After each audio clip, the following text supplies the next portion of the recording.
So welcome to today's episode of Did She Really Say That? Yes, she did. I can't believe it. This is Truth Bombs Podcast, and today's topic of conversation for this episode is really around business financing, business credit, grants, like the money conversation that's not typically had. We spend a lot of time working with startup companies, but how do you sustain business and apply for those SBA loans and those finances that can help you take your business to the next level? And so that's the conversation I'm having here today.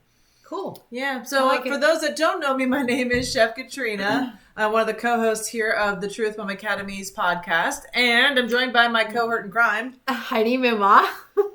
And what do you do? What do I do? I'm the CFO of Truth Bomb Academy, and I like to help women achieve or realize their profit during the year, not just at tax time. Yeah. Because that's not really your profit. That's your accountant's profit.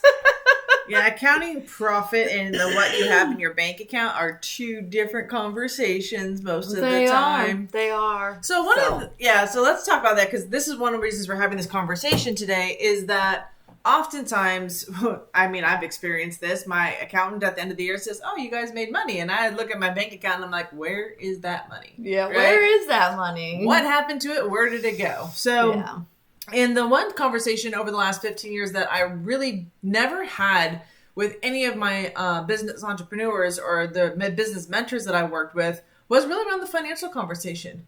I got marketing, I got business strategy, I got how to start the company, but the money conversation always seemed a little hidden, lacking. Well, and I think often because we think of our finances as personal, private, we don't discuss those things, and I think that's done us a bigger disservice than really helped us, because it's kept like you see these successful or people that are perceived as very successful, and you wonder, it's like, what is their secret? And it's like, and they're really, it's like they do only tell you so much. Yeah. Even if you do get one-on-one mentorship with you, they only go so far. They don't want to get personal. They don't want to get like, because sometimes the appearance of a success looks better than the actual success. Yeah. And sometimes I don't know. Sometimes it's like they don't want to actually talk about the details. And I'm not saying we have to talk exact numbers and all of that, but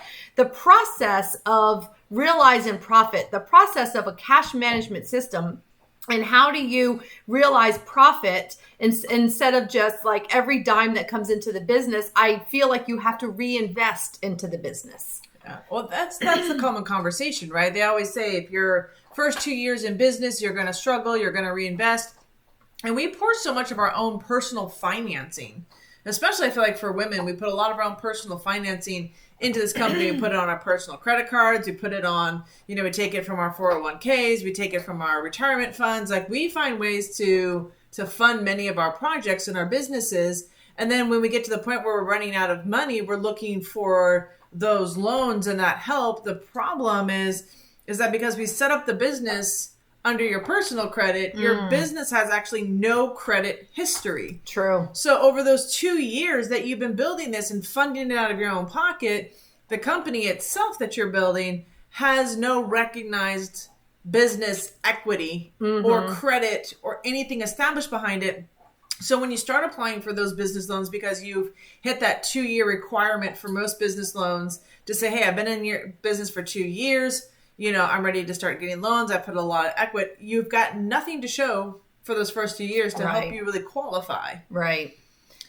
And then there's always you hear a lot about money for underprivileged society, like cultures, or women, or just like the diversities and stuff. And you hear like, oh, there's all this money if you're a woman owned, if you're a minority owned, if you're whatever. But then it seems like they're very elusive to find, or they're convoluted to get. So it's like you either spend time, there's always the exchange. It's either your time or your money. Yeah. Right.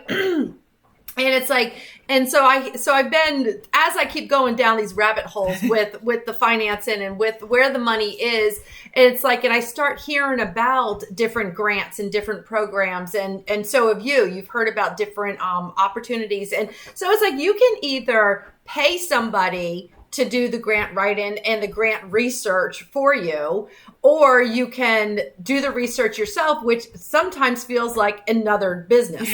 And it can be. It really can be. And so it's like, so we're here with like, we love to share the different resources that we have found and what benefits we see with them, what challenges we see with them, and different things. So that's kind of what we're bringing to the plate today. Yeah, and just to tag back into the first part of our conversation around why I think most small business owners and most coaches that we talk to and work with around developing businesses don't have the money conversation. Yeah. Is because they don't know either.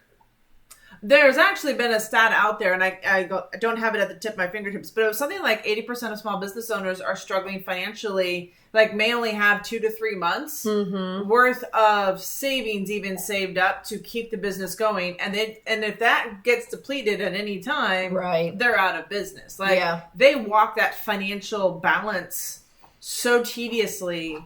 And I mean, I've experienced that for myself in my small business. I experienced that in owning a restaurant, right? Yep. Just being always on the brink of, closing those doors until I made the final decision to have that happen. But that stress, that financial stress that we get into business, because we get into business to create financial freedom. Like everyone says, hey, get financial freedom. You're going to get time freedom.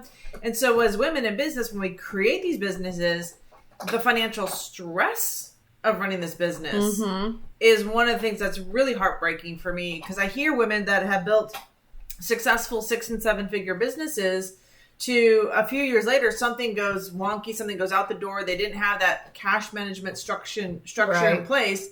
So now they're without completely. And the idea of restarting and rebuilding how they've done in the past is exhausting for them.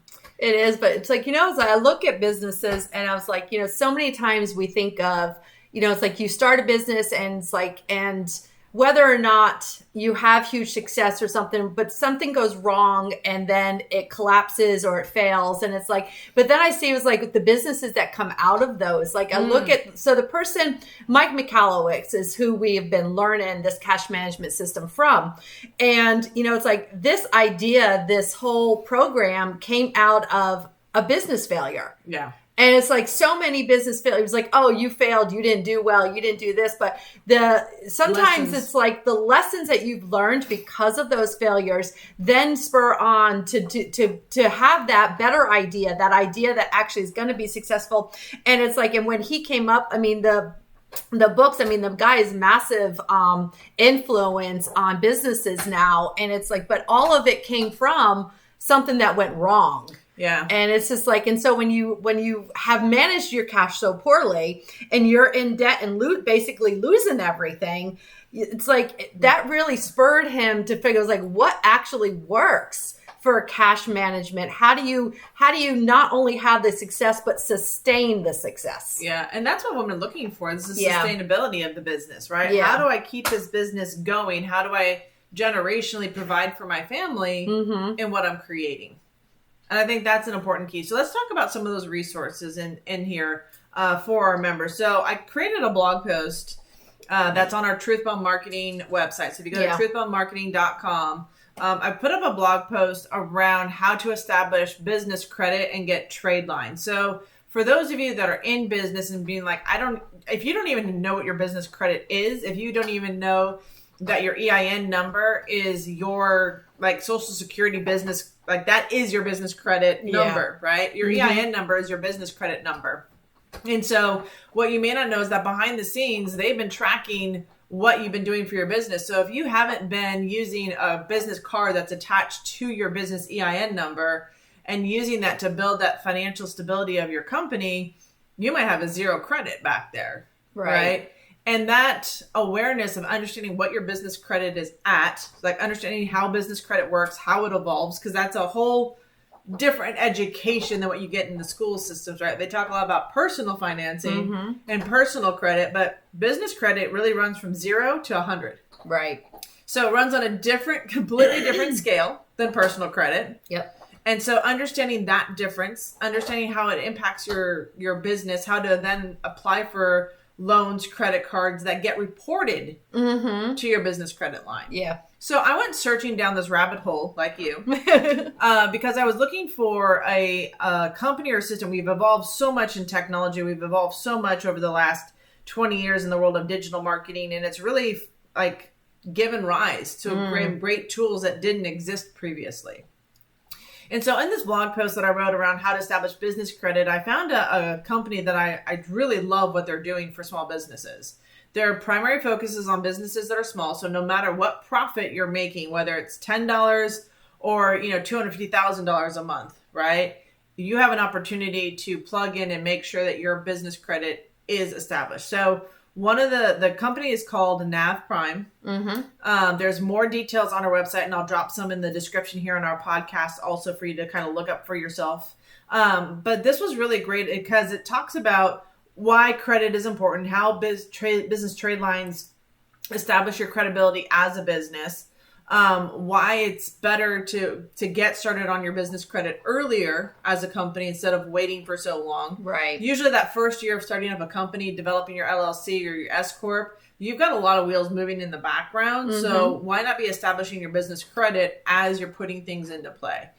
And one of the things I do like about NAV Prime is that if you're making expenses like building out your website, you're having expenses for like subscriptions that are around your business, one of the cool things is that you can set up a business card that's attached to your business bank account. So whatever banking system you're using. Right. And every time you make that purchase or renew that subscription, it shows up as a credit purchase that you're paying off.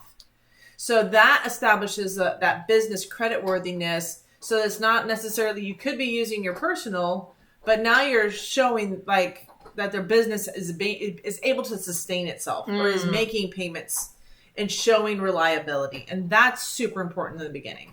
I love it. And so I know you've got some resources to share with us also. Yeah. So I've been looking up different grants, different places. And it's like, and these are things like, Google is fantastic. It can send you down many rabbit holes. But one of the grants that I found that is like super, like not convoluted to apply for. And I believe that they give out grants around $30,000 a month.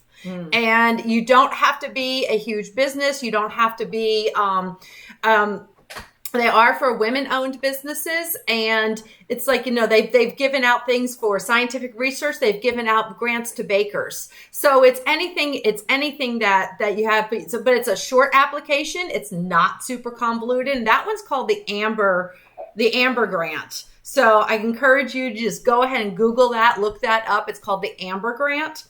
Another one that I found, now this one, it says it's coming soon. So it might be something to just keep your eye on, but it's called the Given Joy Grant. And I was looking through their website. I think it's super powerful, but it's one, it says it's coming soon. So that's one to just keep an eye out for. Another one that I saw was the Empower Her Grant. And I think that's another super really cool one. Like I said, you can Google these. And the other thing that I found that has grants, but it also has a lot of education around the resources. So it gives you PDFs and it gives you information on how to write or what you want to put in your grant application. And it also has there's a book about getting started with entrepreneurship and different resources. It has a membership that you can pay for, but it does give you, they do give you 30 days access for free. So you can get a taste for what it is. And if it's something that you want to continue with, and that's called the Galaxy of the Stars. Like I said, you could Google Galaxy Grant and that'll come up, but it's called the Galaxy of the Stars. And like I said, so these are just different. These are ones that I have found, and I'm still going down the rabbit hole of some of them because it's just, I don't know. I like it. I enjoy it. I like to find resources that I can share with other women who are building their business and the women in our community, just so that they can see the opportunities and explore different ways of possibly getting grants. Yeah, and I think this so ties into, again, the establishing of your business credit. Like a lot of times you'll get pre-approved or have access to more grants because you can show that you've financially invested in your business, Right. you're a stable business. So it all plays factors into this. And there's another thing, it's like, so you get your EIN, but then there's the Dun and Bradstreet number. Yeah, the Dun and Bradstreet and that's number. something that a lot, like EIN, most people get because you need it for your tax return. But the Dun and Bradstreet number is actually the number for your that is attached to your credit, and it's attached for your business worthiness. Yeah, the credit worthiness, your business reliability. Are you easy to be funded? Like, do you have a good payment history? All of that. So those are two things. And, if you're listening here on our podcast, we'll have links for all of this down in the description. But I definitely recommend heading over to the truthbombmarketing.com webpage. We've got just a couple of recent blog posts that are really covering this topic, because we know how important this is as a female entrepreneur in establishing your business. Mm-hmm. We have such big hearts for who we want to impact and how we want to do it. And now the question is, like, what are the resources? What are the tools? And we know you don't have a lot of time to look all this stuff up. And part of our commitment as inside of Truth Bomb Academy is to be able to provide these resources and tools for our community. So if you're a female entrepreneur that wants to connect with more female business owners, create collaboration, get access to training really designed for women, we recommend heading over and downloading the Truth Bomb Academy. Sign up today, get your account set up in there, and then just start listening to our daily mindsets, our weekly trainings that are in there, and access to tools and resources that we continually are adding into our library for our members. And so this is your way to get access to what we're talking about here. We're going to be continuing to have conversations, bring in experts around these tools and services, so that really elevating women, because we know that you've got a lot on your plate with your business, and the last thing you have time for is searching for all this information. So that's our job, is to bring to you the tools and resources to help you grow your business faster. Yep. So with that, thanks for joining us here on today's podcast. Didn't she really say that? She really did. Oh my goodness, because we've got some great conversations around money, mindset, being a female in business, food, health, you name it. We cover it all. Why? Because it's super important that we discuss the whole female, not just our business. Yeah. So see you guys in the next episode. Bye.